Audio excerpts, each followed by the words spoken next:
Hello everyone, Loremaster of Sotek here, and I was wrong. I was super wrong. And we're going to explore today how I was wrong and also why it just doesn't matter. Why a lot of people, when it came to the chaos debate, apparently expected me to come out and do like a whole song and dance about, oh, I was right, woo, about the Champions of Chaos characters, but it doesn't matter. At least in my opinion, it doesn't matter. And I feel like this is going to further explain why it doesn't matter. But anyway, let's go ahead and get into it. I will say I'm glad that CA is finally addressing the chaos debate. I wish they had addressed this like 6 months ago, or just ages ago when they announced the Monogod races, because it just caused so much unnecessary confusion and argument when, you know, they could have very easily released this article right away, and it would have just been super simple to just say that, oh, characters will go, you know, where we think they'll fit best, and that's the end. In any event, hello Total War Warhammer fans. Over the past few weeks, months, and even years, there's been a healthy debate within the community as to how we approach the implementation of certain races in the Total War Warhammer games. Nowhere has it been more apparent than the split between the Warriors of Chaos, the Demons of Chaos, and the Monogod races, meaning Tzeentch, Slaanesh, Khorne, and Nurgle. With that discussion rising to the forefront following the reveal of the Champions of Chaos, we wanted to take a moment to sit down with our design team and get their thoughts on the process behind it. So today we're here to provide you with a clear picture of what, why, and how we've split the Lords of Chaos, as well as the role it will play in the forthcoming DLC. Chaos Q&A. Why are the 4 new legendary lords considered the Warriors of Chaos?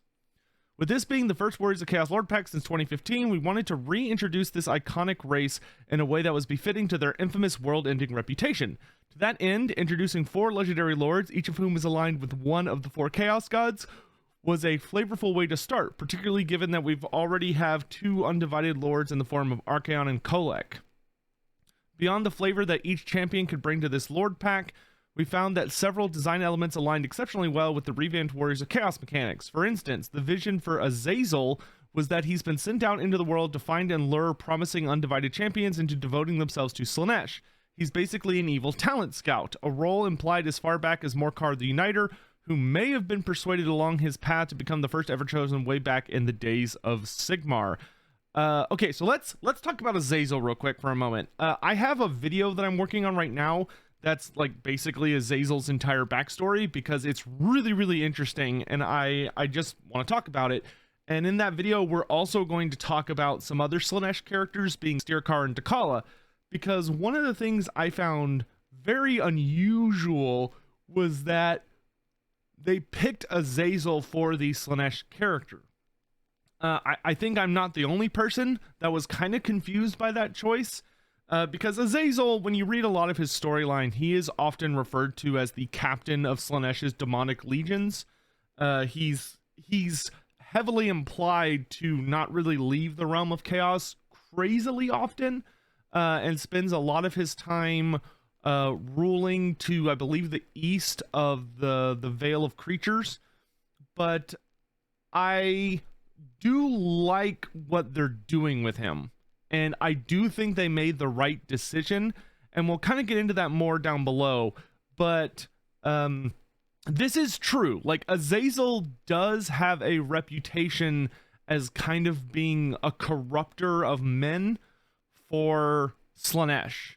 It's true that Azazel, according to the author of the Sigmar trilogy, which we don't have any lore that can test this, so it's canon, is that Morcar the Uniter was part of, he was a Norskin that his tribe was wiped out by Sigmar after the events of Chaos Invasion. And Azazel was the one who basically saved him and took him north. And basically Azazel seems to have very heavily influenced Morcar's starting development, because Morcar was just a kid. So he kind of seemed to springboard Morcar on his journey into becoming the first ever chosen 2,500 years ago, which, you know, when you take that further and look at more of Azazel's story, most of Azazel's lore focuses around when he was human, and focuses around his antagonism with the Empire, where like Azazel is this really, really big bad guy. He's basically the Lucifer of the Sigmar religion. Like if you look at Sigmar as like a god figure, then Azazel was quite literally like one of his closest confidants and friends that ultimately ended up betraying him, for very personal reasons, which I'll get into a lot in that video. But he ends up, you know, falling from grace and, you know, falling from Sigmar's side and turning into this really terrifying champion of Slaanesh. And then ultimately, like, he kills another one of like Sigmar's founding and original allies, before he finally is he kills Pendrag, before he kind of like breaks mentally and flees back to the north, where he and that's the second time he's fled to the north, where he ends up re-beginning his journey and ends up kind of going along this whole storyline once against Immortal, where after he kills the Cornate champion Arthur and his 10,000 legion, that's when he ascends to be the Demon Prince Azazel.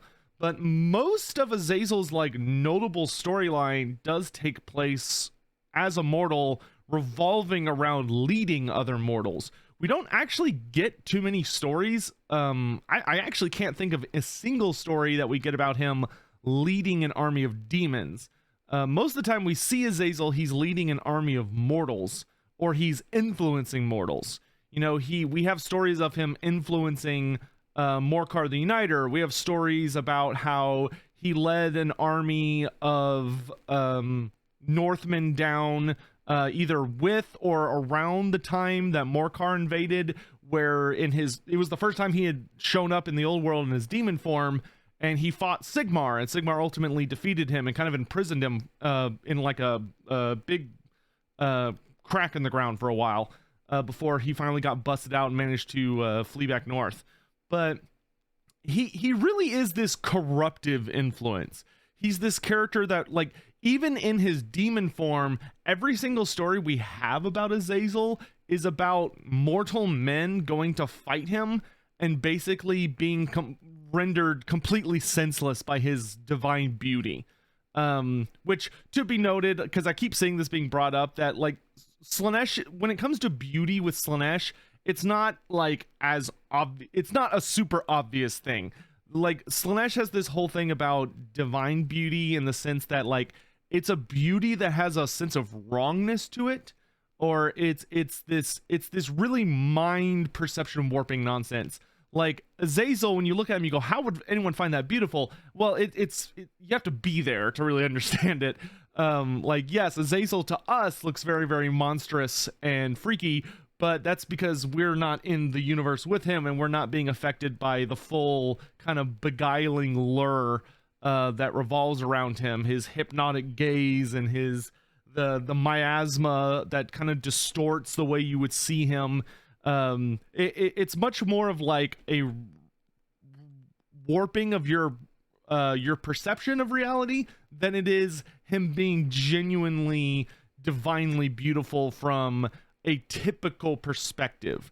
You know, it's a level of beauty that is impossible to comprehend, because it's a level of beauty that the god of pleasure has crafted out of him, not our mere mortal sensibilities. But in any event, I just kind of wanted to talk about him for a second, because I'll be honest, when I first heard, when they first revealed that the DLC was like, oh, champions, I was like, okay, so it's gonna be 4 chaos characters, because they're the only people called champions, and there's 4 of them, so that's 1 for each god. I would have bet a lot of money, or if you had asked me for who I thought it was gonna be, I would have been very heavily probably on Dakala, because my initial thought would have said, well, okay, if it's gonna be 4 mortals from the Warriors of Chaos, then it's gonna be like, the most obvious choice would be Festus, Village, and Valkia as kind of the big 3 warrior characters. You know, they're from the Warriors of Chaos book. They're really, really well known for leading mortal armies. They have a lot of, you know, their storylines completely revolve around the Warriors of Chaos. Like they are as tightly bound to the Warriors of Chaos as you possibly can be, outside of like Archaon. So when I look at those three, that seemed really obvious, but then that left the Slaanesh spot, and obviously that's where you would have put Sigvald, but we already have Sigvald because he came in the original DLC. So then it goes, okay, well, who do we have left? And there's really only 3 notable Slaanesh characters that we know of outside of Sigvald, which are, well, that's not true. There's 4, which there's Demon Prince Azazel, who of course was playable back in 5th edition. He came out with the Champions of Chaos kind of bonus expansion book, which added new characters to the Chaos roster. And you know, it's like, oh, okay, he's kind of like this. He's kind of this Lucifer figure, and he's got like angelic wings, and like he's a big flyer. But you know, okay, that's all right. And then you've got Dakala is a super heavily mutated elf, but she's not a demon. She's just very, very mutated. She's like Valkia. Valkia is not a demon. She's still mortal. She's still vaguely human, but she's been so heavily remade by Khorne's blessings that she doesn't really look human anymore. And then you've got Steerkar, which Steerkar was one of Archaon's lieutenants during the end times. Well, not our end times, but during the Storm of Chaos. So in the Storm of Chaos, Steerkar was the Slaanesh lieutenant of Archaon, but he just got a lot more screen time than the other 3 lieutenants did. There's lore on the other 3, but they're not nearly as important as Steerkar was for some reason. I suspect that's because Steerkar's model was the most popular, because he rode the Slaanesh demonic steed, and it was like a really, really iconic mini. And he had a really interesting design. So when I initially when I was initially thinking about Slaanesh, my brain went, okay, it's not going to be Azazel because Azazel's a demon, and Azazel is known for being a captain of the demonic legions, so he's going to be Monogod Slaanesh, because to me that makes the most sense. Like, he's already a demon, so he would fit really well in that roster. He's known for leading demonic armies, so he could do that. Fine.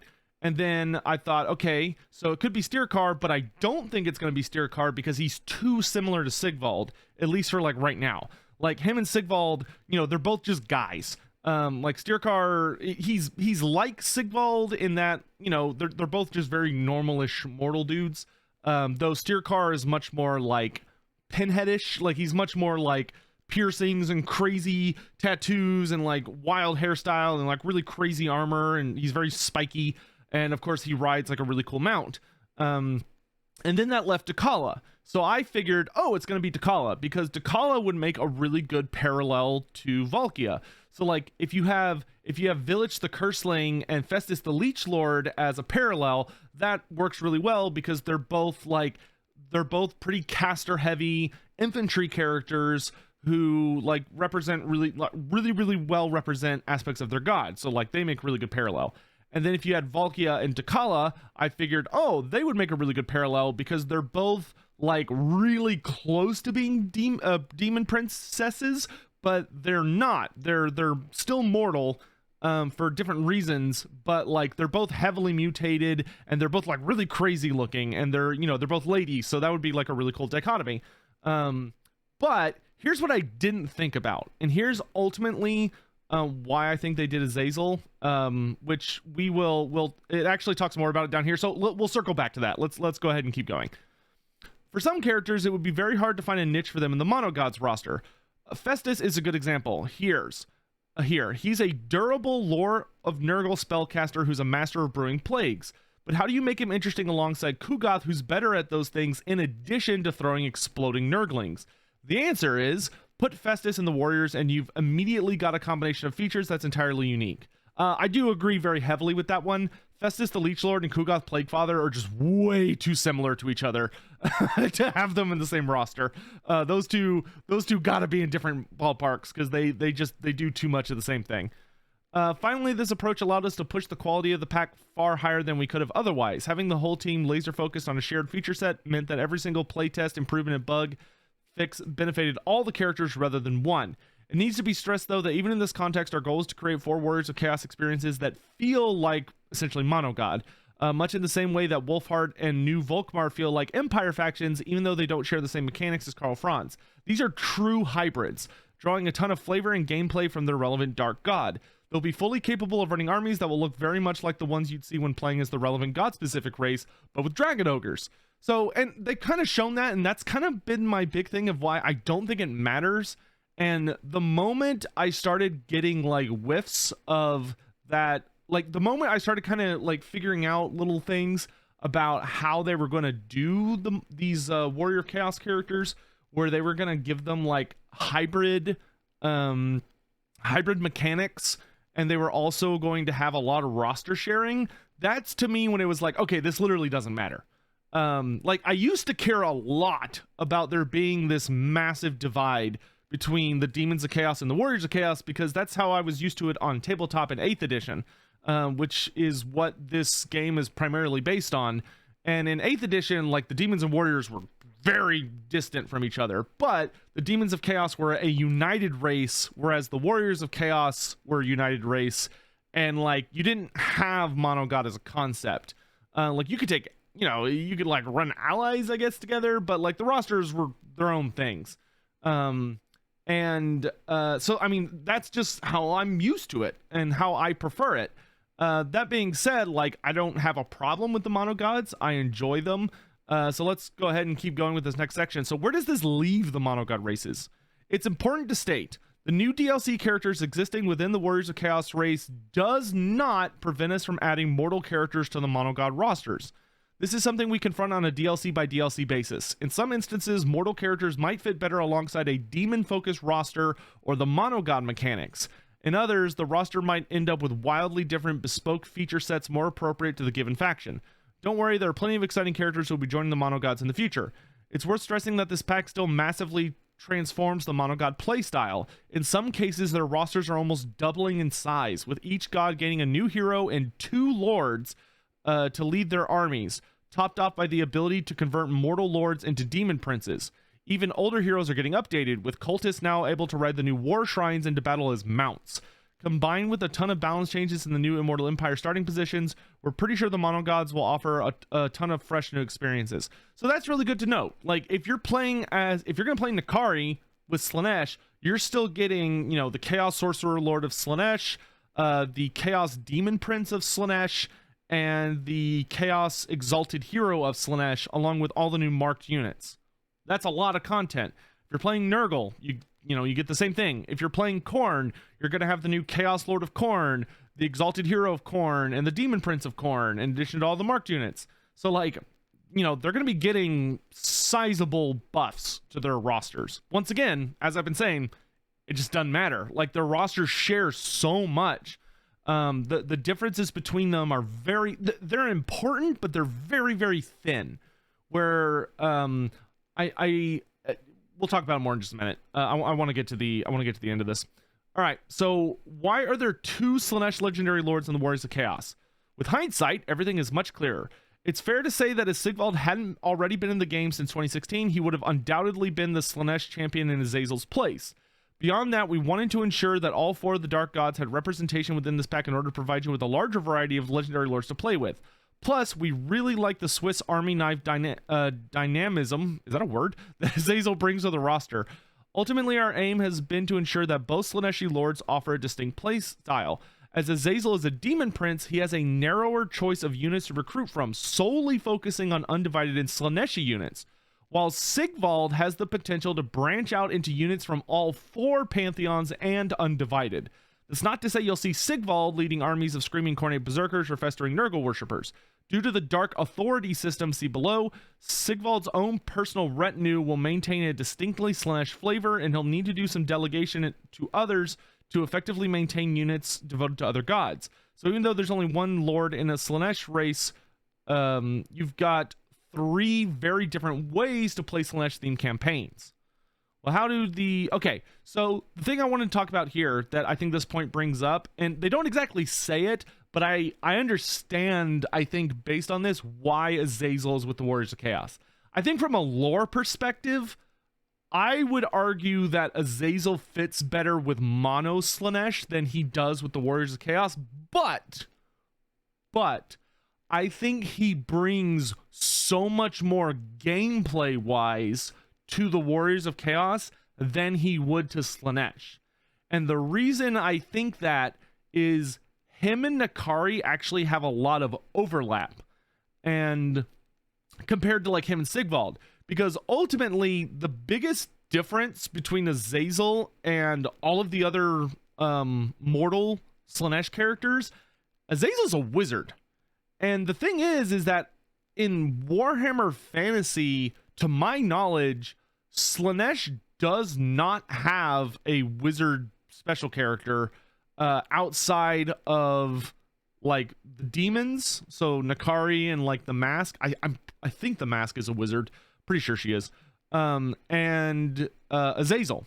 Sigvald, Dakala, and Steerkar, none of them are wizards.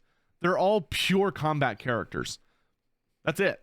So Azazel has way more of a dynamic effect in the Warriors roster, because in the Warriors roster, it's like, okay, he's super fast. He can move really, really fast across the map. Okay, well, so can Nakari. Like, Nakari is also freakishly fast. So they're both very similar on that front. Okay, well, Nakari's a wizard. Well, so is Azazel. So once again, they're both very similar in that fashion. Oh, okay, well, Nakari is, because he's able to move so fast, he can get a lot of big damage buffs and attack like a like a really specific target thanks to his size, and he's able to like kind of like slice in there like a surgical strike and kill this character. Well, okay, but Azazel also does that. It's just that Azazel relies on the fact that he can fly, as opposed to just being so big that he can just bully people out of the way. So really, like, Azazel and Nakari have a lot in common. You know, it's like, oh, what is Nakari's like title? He's the Arch Tempter. Okay, what is Azazel's title? Azazel literally had a special rule called Temptator. Like, they're very similar characters as far as how they function. So putting Azazel in the Warriors roster, I think makes infinitely more sense when you consider what his role is versus Nakari. The two of them are so similar that having them in completely different rosters, I think, is very similar to the whole Festus versus Kugoth argument, where you really don't want them in the same roster because they're just too similar. Like, I mean, you can put them there, but I think they just function much more strongly to put them on the other side. Plus, like, what's the only difference, right, between demons and mortals? The only difference between like the more demon focused roster or the Monogod is that they have cultists, right? So they have the cultist hero. They can make cults. They are significantly more reliant on their form of corruption and magic, because if their magic is too low, they start taking penalties and attrition and stuff like that. And you know, and they have access to the unholy manifestations, so they're able to like warp reality if they have enough global corruption, because they're like literally distorting reality to be more befitting to them. Okay, cool. So what does the Warriors have that the Monogod doesn't? Well, okay, so Warriors do not have cultists, they do not have unholy manifestations, and they do not have the like actual cult system, but they do have the gifts of chaos. So they're able to get like these really powerful faction-wide bonuses based on who their god is, like their primary god is, and also some other undivided goodies. They also have the ability to evolve their units, and they're much less about painting the map and like focusing on getting their corruption everywhere as fast as possible, and instead are more of like a rampaging force that's trying to bring ultimate destruction, and is like taking on vassals to occupy stuff behind them as they just raise everything down. So the differences I just think are very, very small. Like they both seem to have the army abilities, like they seem to have the exact same army abilities based on some of the footage we've seen. Because I saw in I think part of the Azazel Let's Play, you can see he's got one of the Slaanesh army abilities. So like they seem to play the exact same way, just like you have an easier time getting access to certain units, where it's like, oh, if you're playing Warriors of Chaos, you have significantly easier access to the Warriors, which are a much bigger roster, and you also get all these undivided units as well. Whereas if you're playing mono, you get access to all the demons without having to like jump through the hoops of the gifted unit system and all that stuff. I'm just trying to say that I think this is all looking very good. All right, how do the unit rosters work in a campaign? Well, the Warriors of Chaos can eventually access a truly vast array of mortal and demonic units. It's not just a case of constructing specific buildings and spewing out multicolored units. Much like the lore, I always find it funny when they invoke the lore, because sometimes they invoke the lore and do it right, and sometimes they're like, Tomb Kings can ride horses, which is like, the lore specifically says they can't do that. Anyway, you'll have to work hard to amass the forces of multiple gods, and certain characters will find it easier or more difficult than others. Every unit in the roster is treated as either a warband unit or a gifted unit. Warband units are your bread and butter, consisting of mortal humans as well as the bulk of the undivided monstrous units. Almost all of them can be marked, an act that devotes them to a specific god and turns them into a new unit with new visuals, stats, and even new voice lines. Though you can't necessarily mark a unit right from the start. They have to, be high enough experience, and you have to have the tech unlocked. Gifted units are primarily demons accompanied by a few specialist non-demonic units, such as Hell Cannons and Shaggoths, and are recruited by spending souls on chaos gifts, hence the name, or via certain special events. The catch: there's a cap on the number of these gifted units you can have in any given army. That is, unless you're Be'lakor, who can recruit as many as he likes. So that's how they're letting Be'lakor be a demonic faction. So demons, if you're playing as warriors, are kind of like allied units, except for they have a different cap system. So like if you're playing Azazel, you can have 4 ally Slaanesh demon units. And then you can also have however many gifted Slaanesh demon units, which is like, I imagine it's probably going to be 4 and 4, or like 4 and 6 or something. But like, half your army at that point could be demons. Anyway, moving on. In fact, the specific conditions for unlocking these options is one of the key ways we're differentiating individual factions. Take, for instance, Be'lakor can recruit a whole bunch of gifted units from turn 1 onward, but must unlock the ability to mark mortals in his skill tree, so he can't give you chaos marks to your mortal units right away. Sigvald can recruit Slaanesh mortals and demons from turn 1 onward, but must wait to unlock the other god's forces, though he might struggle to keep Khornate units in check. So if you play with Sigvald, you start off with Slaanesh goodies instantly, and then you kind of gotta like earn the approval or manhandle the other gods into your control. Archaon can unlock the ability to recruit god-specific units and is best suited to access and lead forces that mix and match with a bit of everything. Make sense? He is the Everchosen.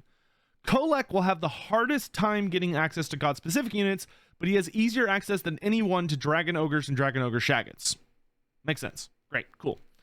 On top of these special conditions, a Dark Authority system restricts which units you can include in any given army. God-specific units won't simply follow anyone. For example, if you want Nurgle followers or demons in your army, you'll need a Nurgle Lord or hero in the army to keep them in line. Otherwise, they'll suffer from increased upkeep and reduced replenishment. And if you try and put Khorne units in an army with Slaanesh characters, or God forbid, a wizard, you'll need to make sure there's a proper Khornate character present to balance things out. We really want to sell the idea that these warbands are perilous coalitions of rivals, forcing you, the player, to think carefully about how you organize your armies. That's awesome. I absolutely love that. So they finally told us what those numbers mean. That's what the Dark Authority system is.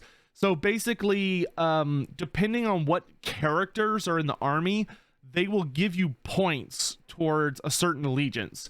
So like if you have an undivided character, he's going to give you X amount of undivided points. And if you have a Nurgle character, he's going to give you X amount of Nurgle points. And presumably there are ways in their skill tree and maybe even through your tech tree for them to give you more points. And for every point that you have, the upkeep, casualty replenishment, whatever for those units is better. But like if you try and recruit a Khornate unit into Sigvald's army and you don't have any Khorne characters, they're going to not only be more expensive, they're going to be harder to heal. Like they're just going to be a lot more difficult to work with.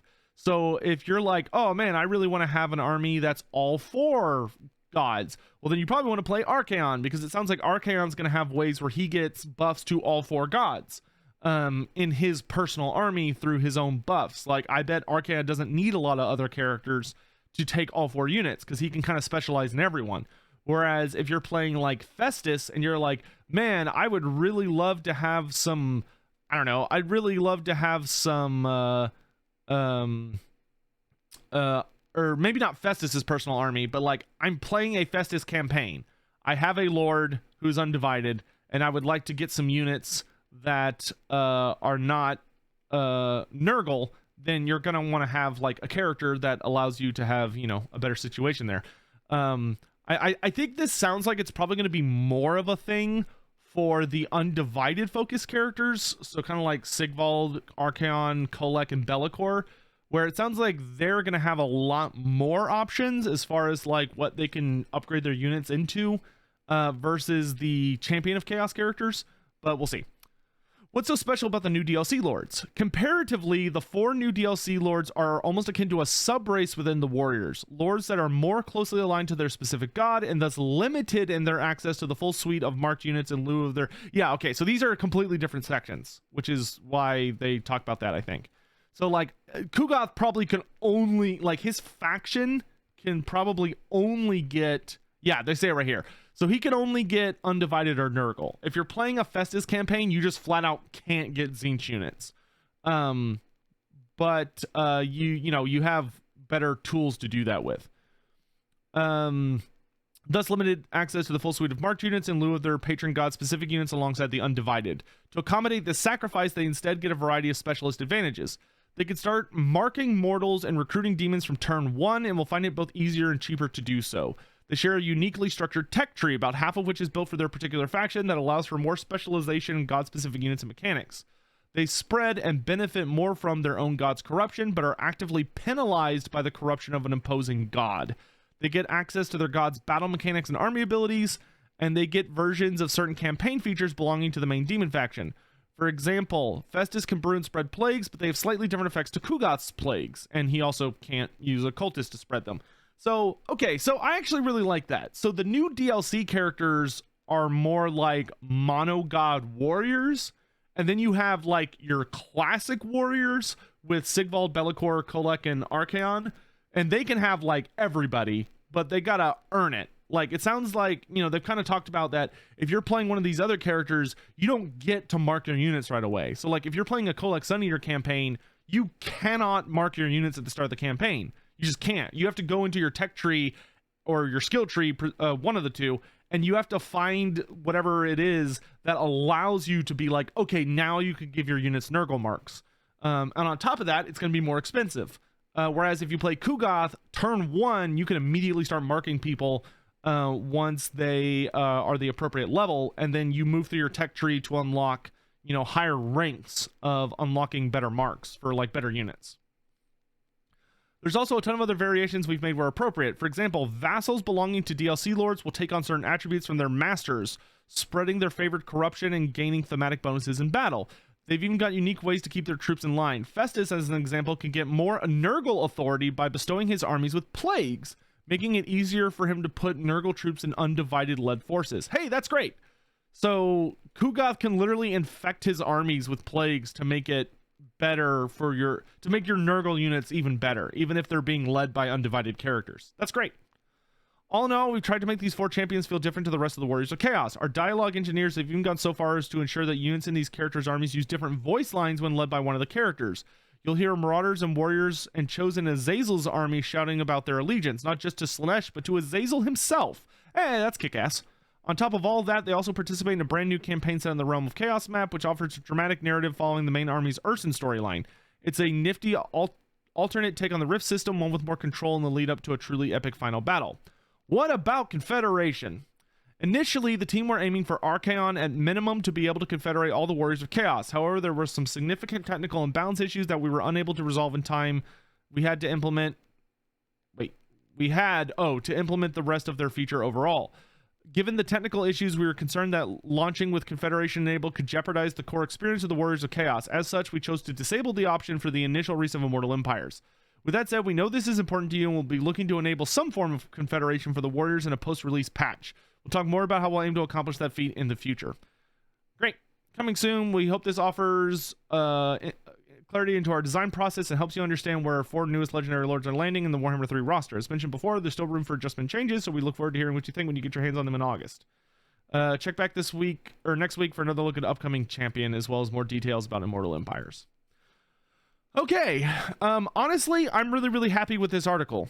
As I said, I think now that they've kind of explained the situation and I've had time to really sit down and think about Azazel, I think they made the right choice and I think it makes sense.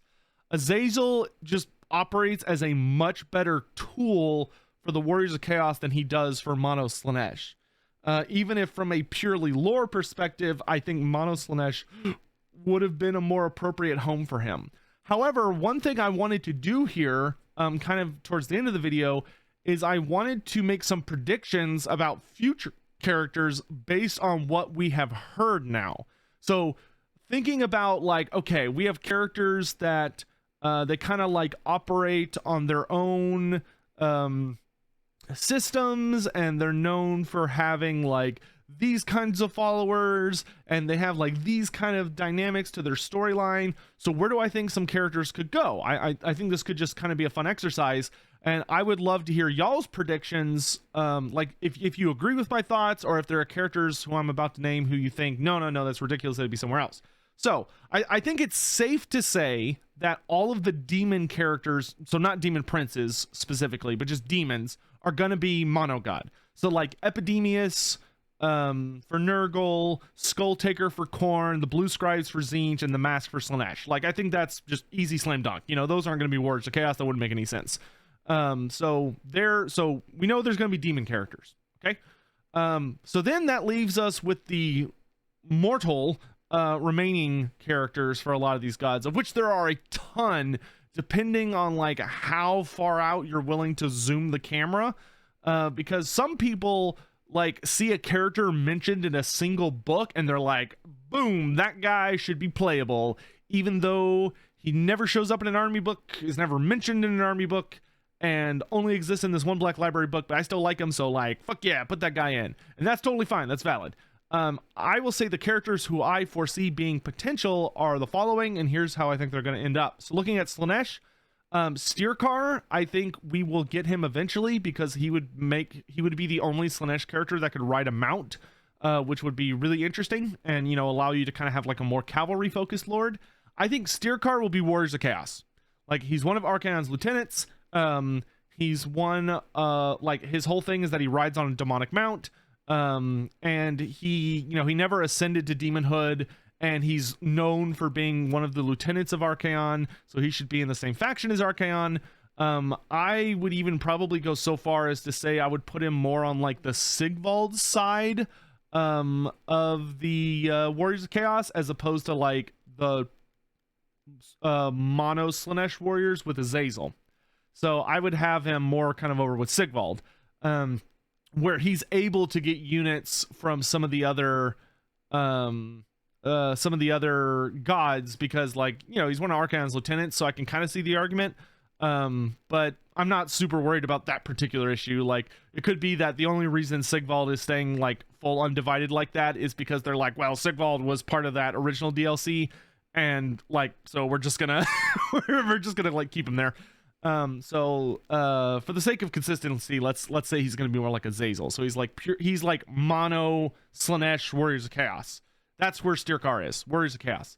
Dakala, on the other hand, I think Dakala, despite the fact she's still technically mortal, I think she would be Monogod Slaanesh.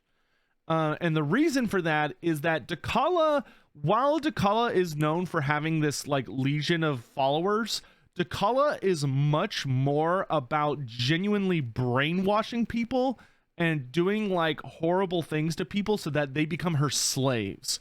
Like Dakala makes this really disgusting elixir that's a combination of like, I'm not even like no cap, whatever you want to say. It's her sexual fluids, as they put it, mixed with like blood and demon ichor or something, but I just remember very specifically, it's like, yes, her sexual secretions is like, ugh. But she creates this nasty elixir that if you if you imbibe it in some way, or it gets into you, you completely are her slave. Period. End of story. So to me, and that's like a core feature of T'Challa, is that her kind of defining trait is that she is defined by these fanatical, completely mind-broken followers who will do anything and everything to please her, and are constantly suffering at her hands. And she, she's not even remotely human, and she doesn't really care for the warriors at all. Like, she shows up at the Champions of Chaos book, which that's back in the day when Chaos used to be a unified book. So she's not really a Warriors of Chaos character. She's just a Chaos character. And the other thing about T'Challa is that T'Challa doesn't really come out of the wastes ever.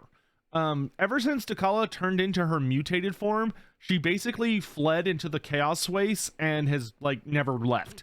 From what we can tell, like she just kind of runs around the Chaos wastes, maybe pops into the realm of Chaos occasionally. Like, presumably she goes south and attacks people every once in a while, but we just don't have a ton of stories about her. But I think by focusing very much on her storyline as being this character that's kind of like revered as like a goddess, and she has like these completely insane devoted followers who lose their own willpower to resist her and all this stuff, I think that she would actually fit very, very nicely in the Monogod, whatever you want to call them, we'll just say Slaanesh roster, because I think she would interact really well with the devotee system, and the cultists.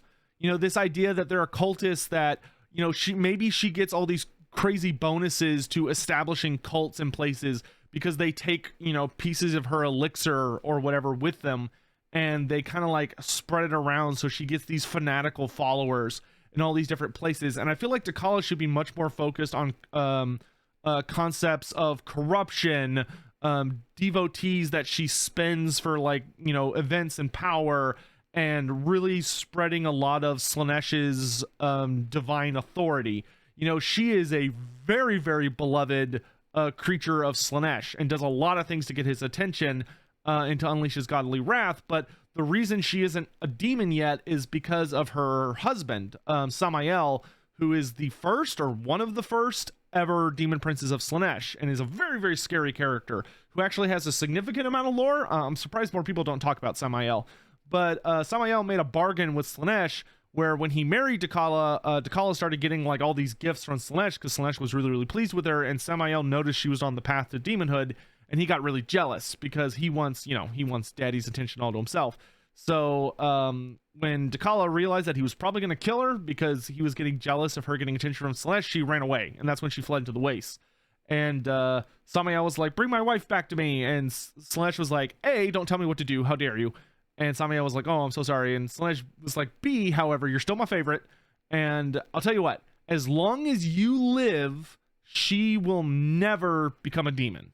So as long as you exist and you are alive, your wife shall never be granted demonhood, and should she ever return to you of her own free will, then she is yours to do whatever you wish with." And he was like, "Okay, deal." So like T'Challa's whole thing revolves around killing her husband, but I think by focusing on her system, so let me know if you agree with that or not, but I think from that perspective, I think she would fit better. Based on what they're saying here, I think she would fit better with the Monogod. And like her and Steercar, I think also bear some similarities because they're both very serpentine. So like having them in separate rosters, I think would be good. Moving on to Nurgle. So there are two Nurgle characters that really have my attention, that we're still that I think are very, very likely in our future, and that's Tarmakon, the Maggot Lord, and Valnir the Reaper, who is this kind of resurrected champion of Nurgle from a bygone age. Well, not a bygone age, but like 200 years ago. He was one of Azavar Kul's lieutenants, and he died but has returned to life. Valnir the Reaper, easy Warriors of Chaos, just slam dunk Warriors of Chaos. Dude, once again, he's very similar to Steercar. He's known for leading Warrior of Chaos armies. He was buried beneath a monolith. He's said to be like rebuilding a warband. and he's very, very favored by Nurgle, but he brings a very fun dynamic to the roster because he's like this big, he's like this really big, almost zombified warrior running around. He's like a huge melee fighter. He doesn't have any spells. He's just a very tanky, scary ass fighter that's constant, and he's known as the Reaper because he wields a sword that he reaps souls with, and he reaps a mighty tally. So I would probably put him in the Warriors of Chaos roster because he's really well known for being in that particular group. So that leaves Tarmacon. Tarmacon, I actually think would do better in Monogod. And granted, I could see the argument flipped. I could see the idea that, well, okay, Volnir used to be mortal, but now he's like ascended to something more, and he kind of like represents this like new dynamic of Nurgle. So no, he should be in the Monogod roster. But like Tarmacon to me is so much bigger than a Warrior of Chaos. Like he is not a Warrior of Chaos. He is something more.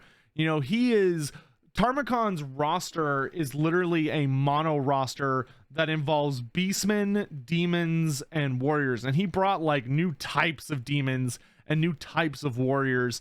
But like, he's just Nurgle.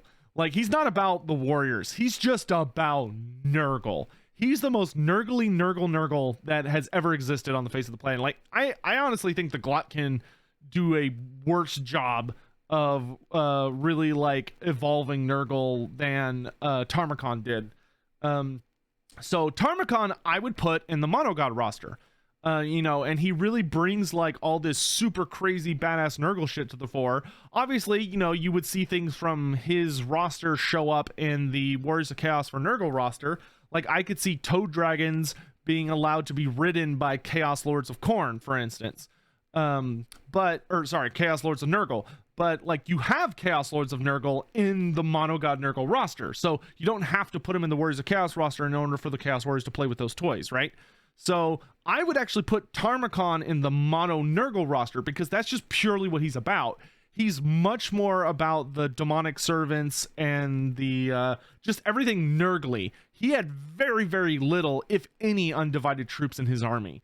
The vast majority of his army was pure Nurgle, and he represents Nurgle. Like, he's not even a man at this point. He's literally a maggot creature that like eats its way into people's throats and puppets their bodies from the inside, which is how he goes from just being like a chaos warrior to a fucking ogre, because an ogre kills destroys his mortal body.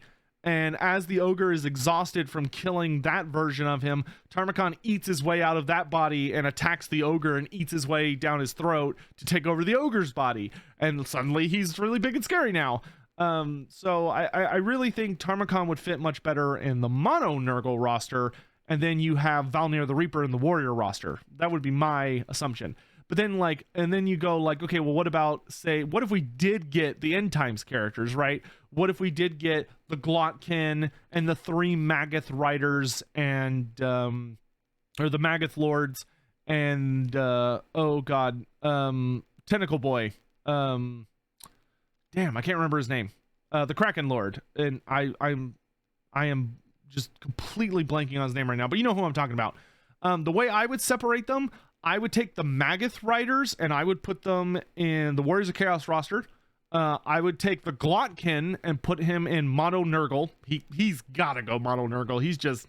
He's ridiculous. I would put him Mono Nurgle in a heartbeat. And then the Gutrot Spume. There we go.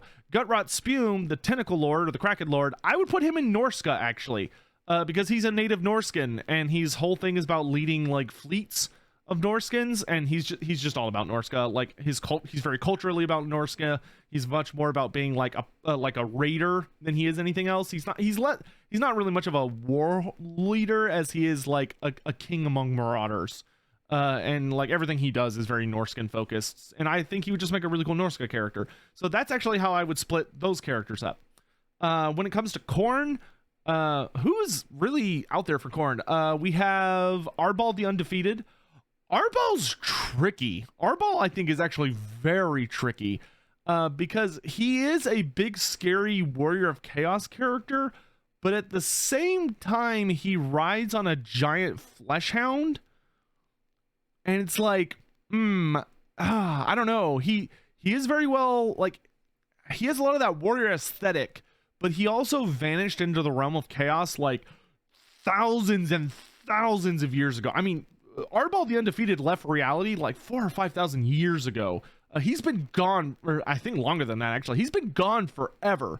So he's just been in the realm of chaos fighting in the eternal battle and just like whirling around being a crazy badass. So I think I would put him monocorn because he's not really known as much for like, he doesn't really do anything in the mortal world anymore. You know, he doesn't come down and fight against mortals. He doesn't come down and lead like great armies of warriors anymore. He's literally just purely focused on like reveling in glory to Khorne and fighting any and all foes in the realm of chaos, where he's like constantly like fighting among demonic legions and stuff.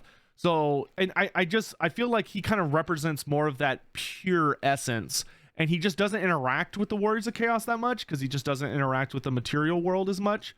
So I would put him monocorn. But then if we got like Igiel Steersborn, who I think would be a weird pick because he only shows up in a single Black Library series, being the Bretonnian books, but a lot of people like him. And I think if you were going to do Igiel Steersborn, I would put him in either the Warriors of Chaos like Valkia, or because he's like, his whole thing is leading Warrior of Chaos armies, and he threatens Bretonnia, and he like leaves and comes back. And he's all, you know, he's a big baddie. But, you know, he's all about leading those warrior armies. But I could also definitely see the argument for him being a Norscan character as well, because he's from Norska. Though I would probably put him in the Warriors of Chaos. Me personally. From there, we go to Tzeentch, where we have Galrach. Galrach, the father of the Chaos Dragons, I would do Warriors of Chaos. Galrach just doesn't really give that many shits about Tzeentch. He has like a lot of issues, and he has a lot of mortal worshippers. So there's like a lot of like tribes. He's very similar to Kolek in a sense, where there's like all these different tribes that like worship him and all this stuff. And he's kind of like this monstrous, almost godlike figure.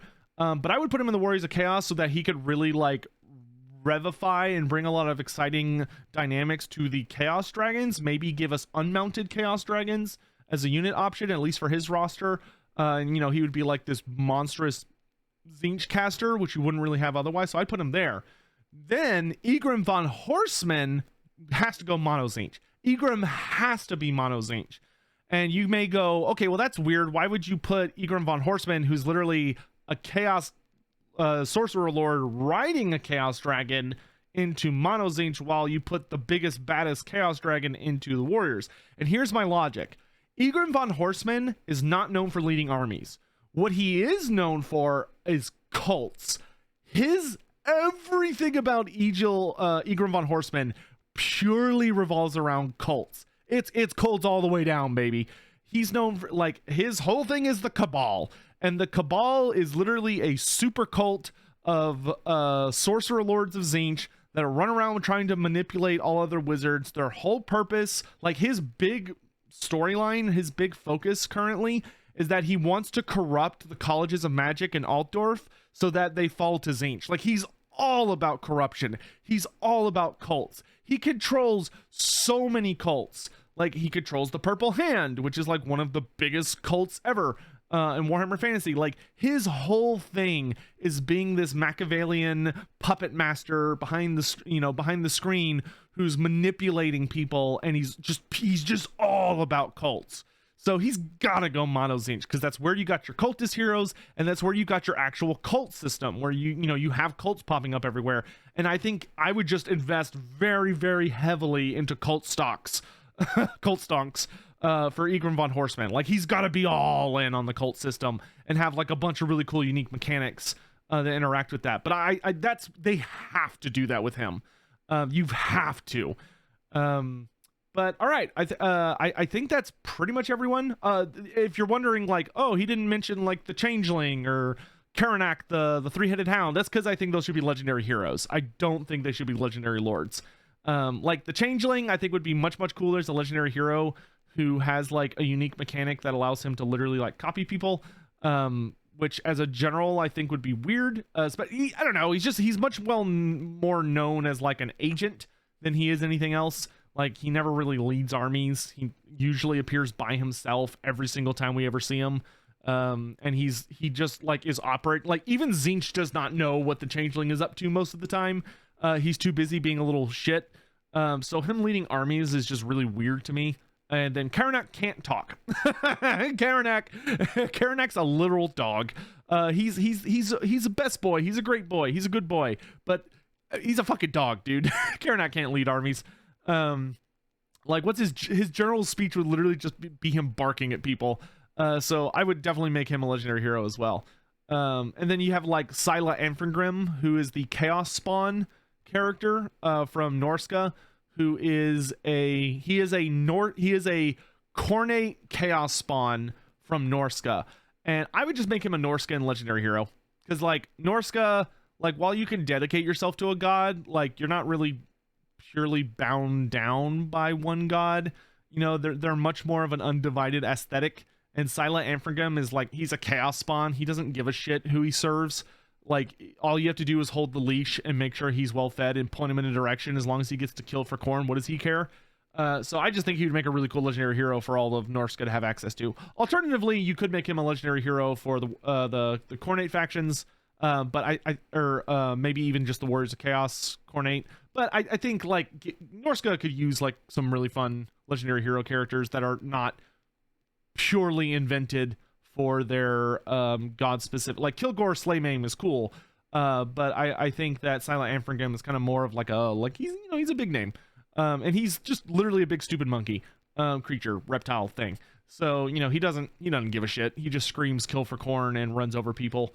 And I think he would do very, very cool as like a early Norscan hero that you could get that just like runs around donkey.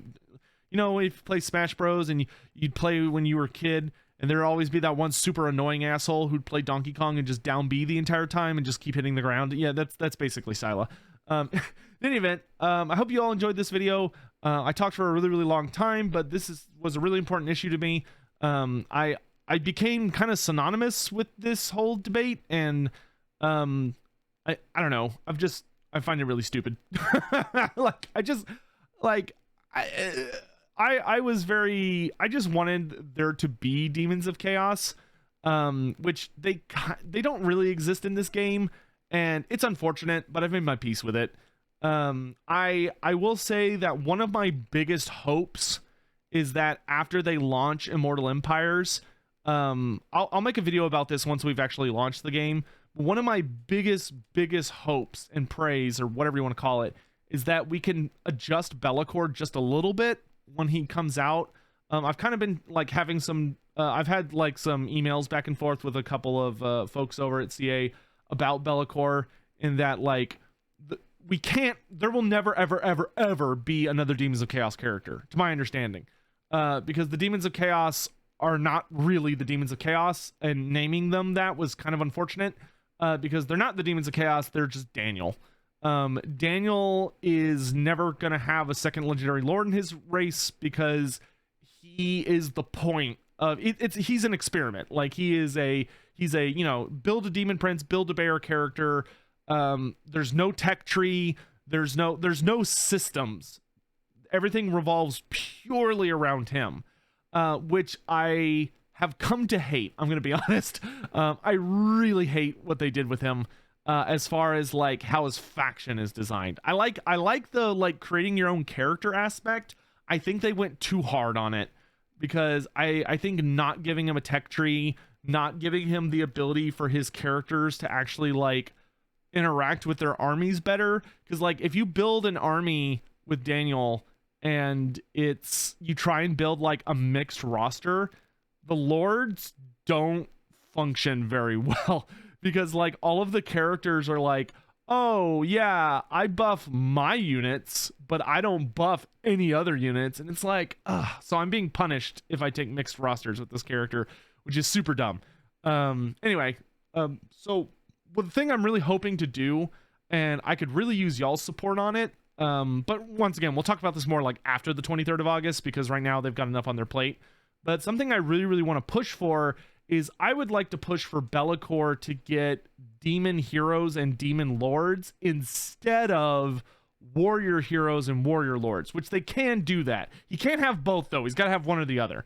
But I think giving him the Blood Reaper, the Plague Bringer, the whatever they're called, and like the heralds that can evolve into exalted greater demons, I think that would make Be'lakor truly feel like the Demons of Chaos I always wanted, and it would also make him feel so much more interesting than the other, like, because right now I have a very strong suspicion that Be'lakor and Archaon are going to be strikingly similar as far as like rosters and what they can actually do.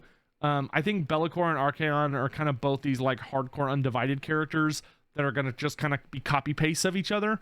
And I think the best way to resolve that would be to give Be'lakor demon characters and have Archaon use warrior characters, and then they would really be different from each other.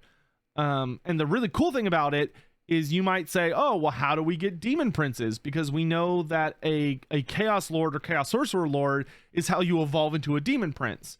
And they've already actually answered this. I don't think they intended this, but this is how I think it could work really well, is that Be'lakor can corrupt enemies into demon princes. So he doesn't need his own chaos lords because he can corrupt any human lords into a demon prince, which is a really badass feature, and also completely removes his necessary or his reliance on the chaos lords. So like if he had the 4 demon characters and then the 4 herald characters, and then he's able to get demon princes by corrupting enemies, like he would easily have the most diverse roster of the Warriors of Chaos, which I think would just be super badass. The only cost it would come at is that he wouldn't have the warrior heroes or the warrior lords, because apparently those can't intermix. He can't have both. As much as I would love for him to have both, they're like, no, we can't do that.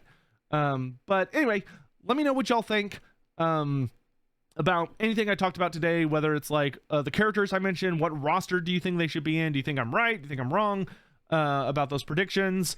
What do you think about my Be'lakor idea? Or are you like, oh, I'll wait to play it? You know, that's a totally viable option. You could say, I'm going to wait to play it, then I'll let you know. That's probably the smartest option, to be honest. I will say, still super duper excited about this DLC. I'm glad that we'll get some Confederation updates in the future. I apologize, this video was like so insanely long. Hopefully it was interesting to listen to at least.